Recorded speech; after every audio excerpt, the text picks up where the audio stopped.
Hello everyone, mga kayang Sacred Space, mayong palis na tong tanan. Before ko magsugod sa buhaton, mag-clean sa kulang sa lugar para way laing mga entities, mga bad entities or bad energies nga magapila-pila to dani para di ta mabalda.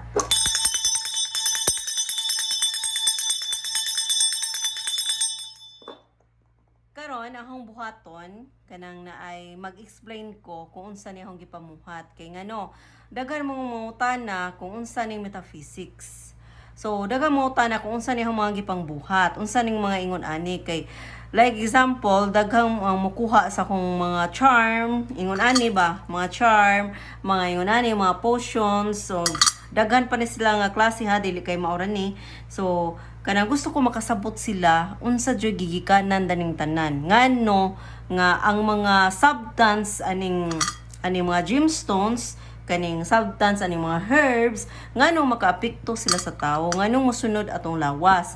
So before tada na moabot ta na dapita i-explain sa naho ang sinugdanan. So daghang mautana na unsa gyud ang metaphysics. So i-explain now ang metaphysics pagtuo ni sa energy of universal laws. So mga energy nga dili na to makita sa mata ba, pero makaapekto sa tong kinabuhi, sa tong health, sa tong emotion, sa relationship ug sa finances ug uban pa. Pananglitan, dili na to makita ang hangin pero mabati na to, di ba? Ingon na usab ang energy. So naa sidya naggabay sa natural flow sa atong kinabuhi. So karon kanang natay gitawag og 5 elements foundation. So, unsa ang 5 elements? So, sa metaphysical practice, usa sa pinaka-foundation ang 5 elements. So, gitawag ni siya wood, fire, earth, metal, ug water. Mao ni atong makita sa atong kalibutan. So, kini nga elements, mao ang natural forces nga nagabalance sa atong personality, sa behavior, ug energy flow. So, like example, ang wood, nagrepresent siya sa growth, vision, ug movement. So, ang fire pod, so, nagrepresent po rin siya sa passion, confidence, o self-expressions. So, ang earth pod, kuan po rin siya kanang represent siya sa stability, support, o grounding. So, ang metal, nag-represent siya sa discipline, clarity, o boundaries. So, ang water pod, nag-represent sa wisdom, intuition, o flexibility na tao. O sa lugar. So kung ma-imbalance ang elements, mga elements, maapektuhan ang atong emotions, health, career o relationship. So ingon ani, masabtan nato unsa ang kulang o sobra sa energy sa usa ka tawo. So unsaon man nato na kanang kanang pagkuha.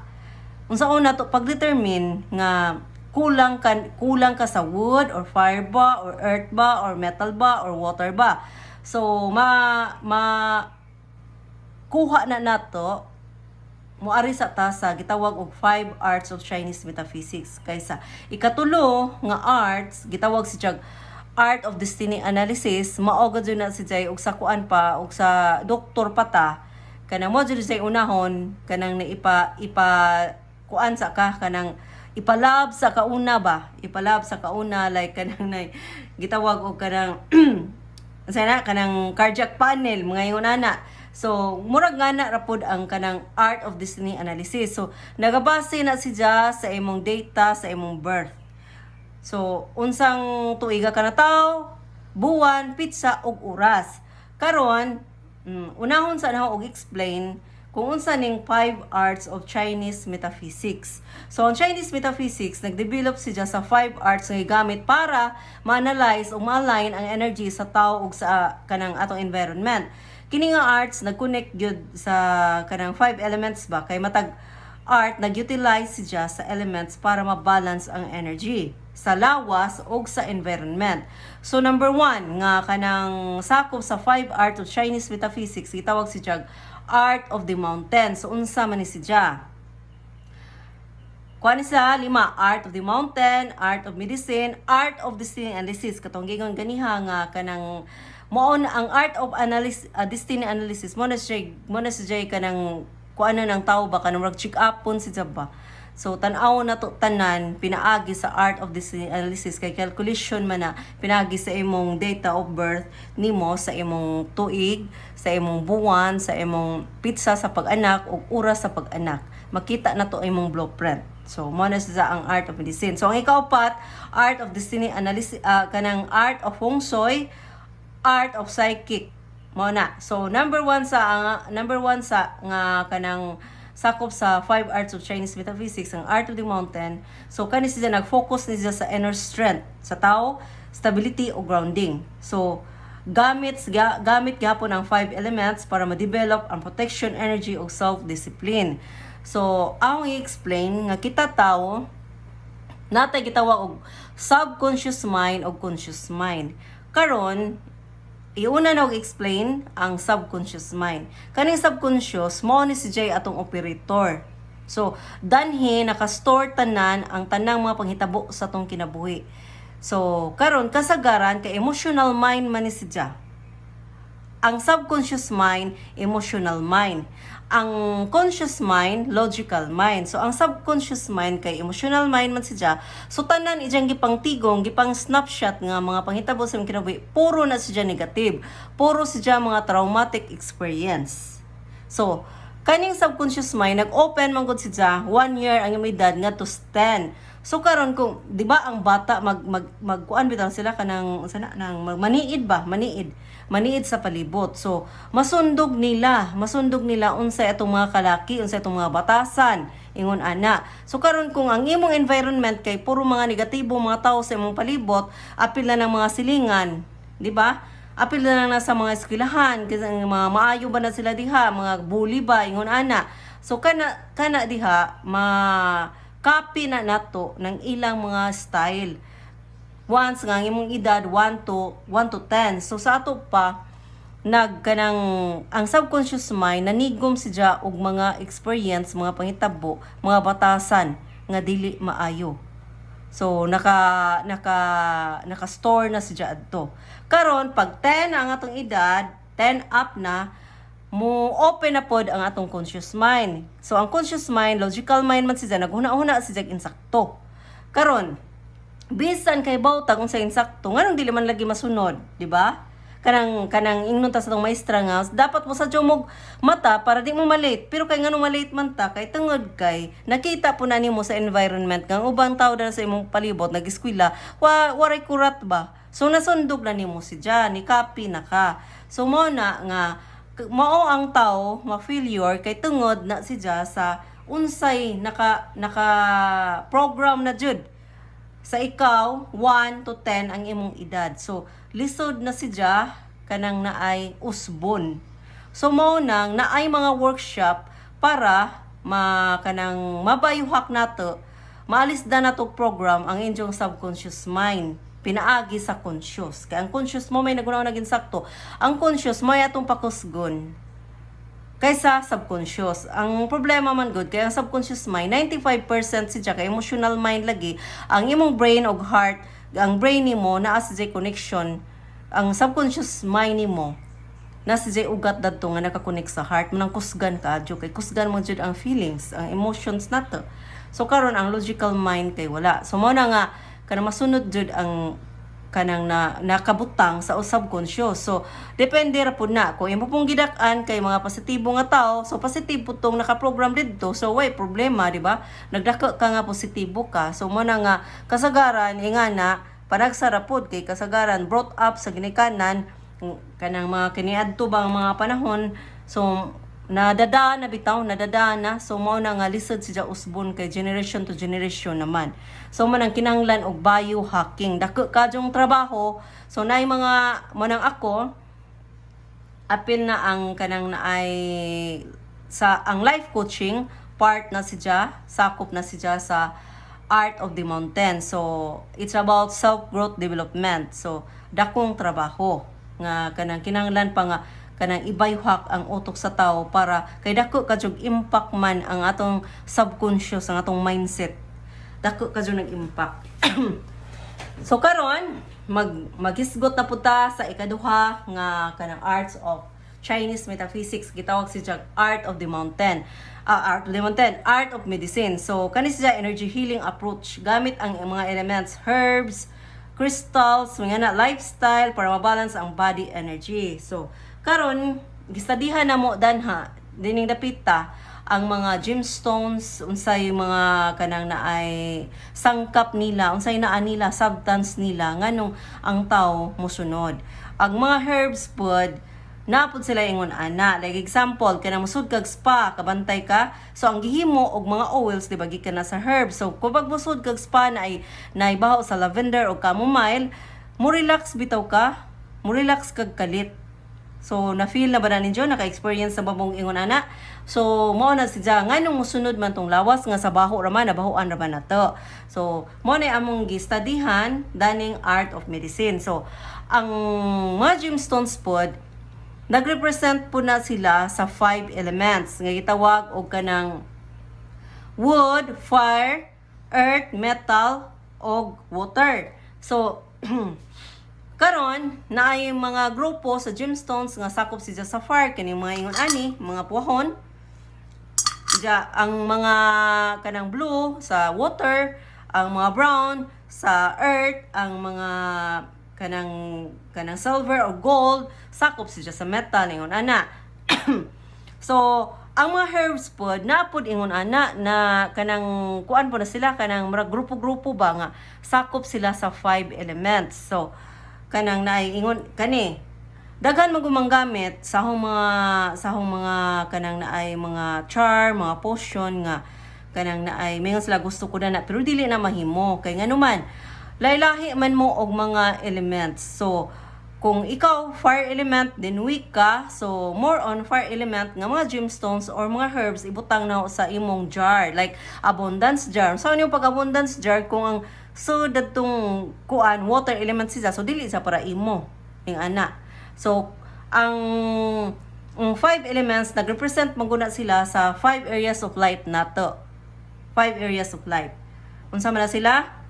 Si kanang health, si relationship, si career, si finance o resource. Mao na. So kinahanglan nga before ka kanang i-cure, kinahanglan usa nga moadto sa ta sa art of destiny analysis. Bisan ikatulo ni siya nga kanang arts sakop sa Chinese metaphysics kani atong unahon. Nagabase ni ang art of destiny analysis sa imong data sa imong birth, sa imong kanang year sa pag-anak, buwan sa pag-anak or pitsa o kanang naay oras sa kanang pag-anak nimo. Kay nganuman kani gina-analyze na to ang birth data of life pattern. Ang elements nag-guide sa potential strengths, challenges sa career, sa relationship ug sa finance. So makita po na to ang scores of 5 elements nimo. So karon makita nato kung unsa nga element nga kuwang nimo, mao nay problema nimo. Kung unsa po element nga pinaka strong nimo, mao po nay problema nimo. So maglibog ka nga ngano man ang kanang kuan kanang naay kinabuhi, balik-balik naman yung problema ha, balik-balik naman yung sakita. Kay nga naman, kung unsa gali kuwang nimo or strong nimo kaadyo, kung strong ka, kuwaan ka na nga element. Kung weak ka, punan. Maura na, parehara pagod sa atong lawas sa physical. Kung kuwang tag-vitamin C, mag-inom tag-vitamin C para mo-operate og sakto nga atong lawas. So sa kinetic energy na nato. Sa metaphor energy na to, mao na, nag-compose na sa 5 elements. Sa wood, fire, earth, metal, o water. Kanapod sila, napoy physical aspect na to sa tong part sa tong lawas ba, mga organs nga kanang na ay sakop si jada na nga mga elements. Like ako, weak og fire, so ang fire element gikan sa liog, sa throat nato nga to sa o, mao na si jay kanang sakop sa fire element nga kanang naay unsay na ni fire element ba nga kanang sakop si ja kung physical ang atong hisgutan. Karon kung kuwang ko na mo na magkatunsil ko, pag ma-stress ko matunsil ko. Kay nga naman once nga kanang ang atong energy ba dili kuwang kadiha, so weak po na lang dapita. So pag weak si ja, mugawas ang imong kuan kanang ug dili magud ka balance, mugawas magud kalingaw ang imong gitawag og kanang na stress hormones nga cortisol ug adrenaline. So ang cortisol ug adrenaline mukot-kot na siya sa enzymes nga protect sa cells danang mga dapita. So karon pag mahilis na siya mo na to siya nga maguba na siya. Mo na nga dili pagkaon ang number one nga rason nganong masakit ang tao kundi ang dili balance ang metaphor energy og ang gitawag og kinetic energy. So, kung kinetic, kung unsay kuwang ni mga vitamins, makita man na ipapacheck up nimo laboratory nga kuwang kita kag B-complex, punan kag B-complex ngon ana. So, ang metaphor energy pod sa dari sa Art of Destiny Analysis, makita nato kung unsay kuwang nimo, kung unsay strong. Mana nga napod siya mga cure ing ana. So, ang cure na nasa mga gemstones kay mohigop man na sila og mga energy kitay kuwang og fire energy ingon ani kay kuwang mo og fire energy ang isa pong higupon da ni nga energy ang fire pod. So musud siya sa imong meridian, pagsud sa meridian mo na hantod 3 months man ang iyang pinakataas nga kanang mapuno ka. Once nga mapuno ang fire energy nga nagrepresent sa relationship, so ang mga circumstances po diha kay kining kong metaphor energy dili lang physical ang ijang kanang murag kanang maapektuhan kundi kanang mapahitabo sa imong palibot. Mao gud na metaphor energy panghitabo sa palibot, circumstances sa palibot. Karon kay ang fire energy kay nagrepresent man ni sa kanang ahong relationship. So sa wa pa ko na cure samok jud ang relationship, pero kung ma-cure na ka mapuno na sa 100%, mamagnet na pud nimo tong unsa tong angadyan nimo. So pag 100% na ang fire mo nurture na pud siya sa earth element kay diba ang 5 elements na magud siya gitawag og producing, distracting ug weakening. So karon ang fire element mo nurture na siya sa earth kay pag sunugon siya may mo siyang abo, mupuno siya sa earth. So, ang earth pod, mo-nurture siya sa metal. Kay, di ba, ang mga gold, mga gemstones, gikan man na siya sa earth. So, ang mama ni metal, sa earth. So, si earth, may mo-nurture pod ni metal. So, si metal, pag tunawon, may mo siyang tubig. So, karon ang mama ni tubig, si metal. So, karon ang water, magpadako og wood. So, ang mama ni wood, si water. Karon ang magpadako sa kayo, si wood po, di ba? So mo na siya producing cycle. Karon kung kanang naay weak ka, punan ka. Kung strong ka o fire element, kuhaan po ka na ho. So butangan po ka na ho o kanang ma-distract ka o ma-weak ka kay kung ingani ba kung kanang naay taas ka jud kag fire element pod, ati po ka mahambon jud og bay, laagan ka kaadyo, din init ka jud kag gahi ka kag kung kuwang pagka og kanang kuan kanang naay kanang fire element kanang wa kay passion kan murag kapoy inigmatay buntag sa jo kapudyo na ka ingana. So mo na kinahanglan jud i-cure i-balance kay kanang na makapikto man siya sa mental, emotions, physical, lalo na spiritual ug kanang mga panghitabo sa palibot nimo. Naay imbalances kung ma-imbalance ka sa imong metaphor energy. So mo na. So, before ka makasutog nga ni, kinahanglan ka kag iba si chart. So, mo to, data of birth nimo.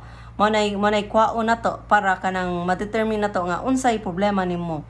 Kay sa Art of Destiny Analysis, makita man na to ang imong blueprint. So, kanang naay makita na to ng imong unsay angay asa ka badung.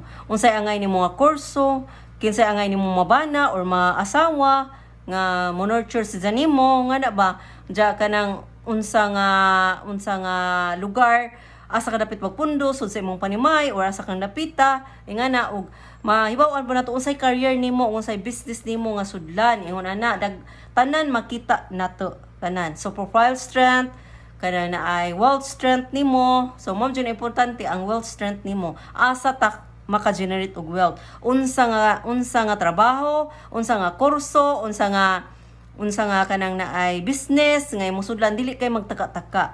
So ang blueprint mo na siya mapa sa tong kinabuhi. Ingana. So mo na ang Art of Destiny Analysis. Karon sa Art of Feng Shui na punta. So ang Art of Feng Shui pag-align sa energy flow sa balay or kanang space sa imong negosyo. Tanaw na to ang land formation, building formation. Ngana. So, ang elements gamiton para mabalance ang chi or kanang energy sa environment og ma-optimize nato ang mga opportunities, ma-harness nato ba. So kani mo energy is magnet ra gud ni. So kinahanglan nga makakuan ka ba kanang unsa nga nani kanang ang i-stabilize nato kuan nato ang imong energy, positive energy sa imong lawas o sa lugar para mao pud na say mamagnet, di ba? Sa physics, energy equals matter. So unsa imong energy, mao po na imong ma-attract. So once nga mag-merging na sila nga pareha mo nga energy, na si jay creation, na ma-matter na si ja. So pareha og laki og badji mag-contact, so nay bata nga na. So mo na si ja nga ang sa art of feng shui kani si ja pag-determine sa lugar unsay dominant energy sa lugar nimo, positive ba or negative. So mas maayo nga kung magpa-feng shui wala palagi untay balay, kana bang juta pa ba kay kami mo maghimo og floor plan danha kay ang kaning art of feng shui pagkuan man ni kanang pag-harness og positive energy. So nasa gitawag 8 mansions. So ang 8 mansions nagrepresenta sa west, sa east, sa north, sa south, mga nga na. So 8 bitaw na kabuok nga area sa lugar. Karon kanang naay ma-arrange namo ba? Ma-arrange namo kung wala pa si Jaybay, ma-arrange namo gin sakto nga naamay upat ka energy sa lugar nga maayo, upat pud ka energy sa lugar nga dili maayo. So naay abundance ug naay losses. So mo na nga nay good health nga nay longevity, prosperity nga nay life generating dari pod na ay kanang nay 6 killings, may nga na ba nay mga illness energy, may nga na.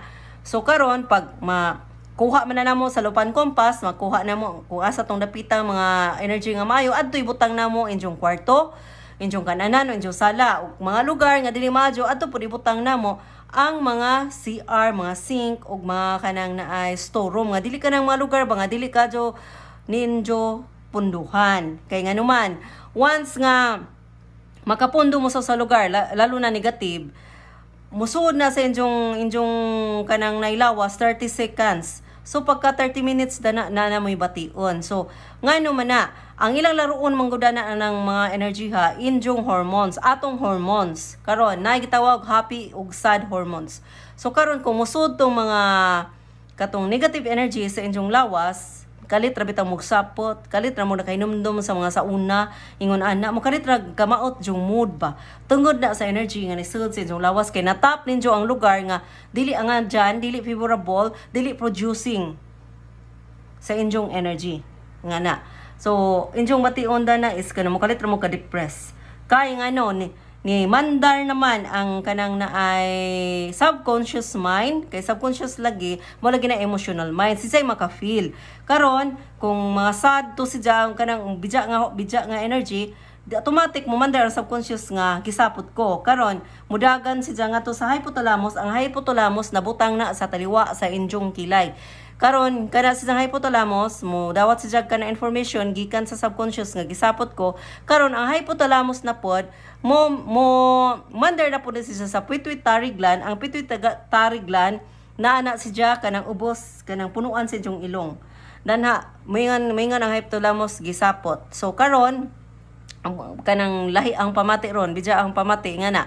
So karon mogawas tong cortisol hormones, adrenaline hormones nga maguba na si sa inyong endocrine system. So mga gland nato ba nga na kung asa to, like example, kung kuwang ka water element sa kidney na. So daan na ng weak na sa daan kay weak man sa imong base chart. So weak na si daan. Karon na enzymes dadto kay mukaon man lagi ta, so kanang naay pwede po siya mulig-on. Pero dali ra jud siya maluja kay kanang daan naman siya nga weak, kuwang si ba? Kuwang si og kanang mga enzymes nga mo-protect dadto nga kanang organ. Karon kanon man siya sa cortisol ug adrenaline. Pagkaon na ni siya, mahilis ta tanan, mo na nga una giatake kung unsay weak nimo. Then mo na pag ma-stress ka, kalitra kag UTI, mo kalitra kag kanang kuan kay ngano. Once nga kanang gawas ang kanang cortisol ug adrenaline, mo nago ang imong happy hormones, kitawag sa dopamine, serotonin, oxytocin. Importante katong vasopressin ug somatostatin. Katong vasopressin ug somatostatin mo control na sa imong sugar, tubig, heart rate og kanang uban pa nga mo suppress po na silang mga cancer cells. So karon kay na-depress man ka, kay nasudlan man kag negative energy, ang gawas ang cortisol ug adrenaline nang nago tong mga nanago tong mga happy hormones, kay nasad naman ka nag-dominant na ang cortisol ug adrenaline. Gikot-kot ag mga enzymes didto sa imong kanang na kidney dapit nga protect sa organ. So mo na to nga natamaan na sa mga bacteria or unsa pa na diha, kay wala man nag-operate og sakto ay mong lawas, kay mga toxins wa naman kagawas kung magawas na si cortisol ug si adrenaline. So mo na ug uban pa na pa mga hormones ba nga kanang bitong mo makaapekto sa atong makaguba sa atong kanang pag-operate sa atong lawas. So mo na nga importante nga malocate nato asa ang sa inyong lugar ang mga bidyaon nga enerhiya. So kung naay mga bay nga humanadaan, so naay mga cure pod. Na po yung mga cure nga pangbutang, so magamit at tanan mga herbs, mga crystals nga kanang lalo na crystals, kay ang crystals kanang mupasibog na nasjay kanang kanang capability nga mupasibog og mo pa enhance. So kung kuwang og positive energy punan, kung daghan og negative energy kuan pinaagi ra pud sa bato. So naay lawom nga explanation dana. So kanang kung naay gusto mo tana, pwede ra mo mag-PM na ho sa mga lawom na nga kung interesado mo. So karon ang ikalima nga kanang art of Chinese metaphysics, gitawag sa art of psychic. It's about intuition. Unsa man ni? Kanang mga tarot reading, aura reading, nga mga kanang pagbasa sa energy sa tao. So uban na po diha ang mga spell casting, reiki healing, mga ingon ana. So ang art of psychic more on nagwork jud sa energy, so mas lawom na siya. So, intuitive sensing sa energy field sa tao o lugar ni siya. Gamiton aron ma-confirm ang analysis sa elements of destiny o para mag-guide ang client sa mga decision ni siya. So, unsa may connect sa elements og 5 arts? Makita na to nga ang 5 elements mao ang core sa tanan nga arts. Ang mountain, medicine, destiny, feng shui ug psychic arts, tanan nagagamit sa elements aron ma-align ang tao ug ang environment. Ang akong trabaho is usa ka metaphysical consultant kay pag-analyze unsay kulang o sobra nga element sa atong lawas o sa space. Unya mag-recommend og mga adjustment ba sa lifestyles, kanang mga pagkaon nga so sa space, sa imong kanang elements sa imong lawas. So magamit mga crystals, mga herbs, may mga energy practices aron ma-balance ang life. So ang metaphysics dili ni siya magic ha. Kini usa ka scientific approach sa energy. Kung ma-align ang 5 elements sa imong life, mas smooth ba, mas gaan ang flow sa opportunities, relationships ug personal growth nimo. Basta kung andam ka nga ma-align ang imong energy, mahimo na tan-awon ang imong patterns gamit ang 5 arts of 5 analysis. So, hinatunta nga daghan mog nasabdan sa akong pag-explain unsa ang metaphysics, unsa ang 5 arts of Chinese metaphysics, unsa ang trabaho. So, ang trabaho is kanang pagbalance sa energy sa tao ug sa lugar.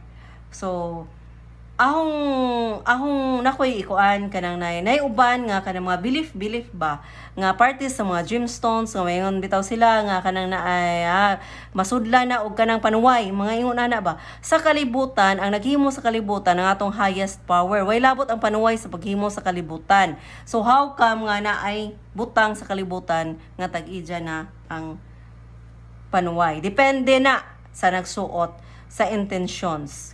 Kay kaming mga metaphysical consultant, before manggawa sa among mga potions, among mga kanang gemstones, among nang gi-cleanse, among kanang invokan og positive energy. So ang nagsuot kung magduda, ikaw na ang nagbutang og negative energy sa imong crystals. Mauna diha, manay ka matuuran. Kay ang tao maka-invoke kung negative ka gunahon na nga kanang nagsuot ka nga nagduda ka, ikaw mo mag-invoke og negative energy sa imong crystals. Mao nay kamatuoran. So, maro to guys, kanang naay kung kinsay interesado sa akong mga services, na ako'y mga spellcasting, tarot reading, reiki healing, life coaching. Ingon ana, mga spellcasting. So, pwede ra ko ninyo kontakon sa number nga naa sa screen. Nasa screen para direct na mo na ho. So, daghan kayong salamat. Then kita-kita tayo sa sunod nga mga kuan ako kanang pag-explain sa uban pa.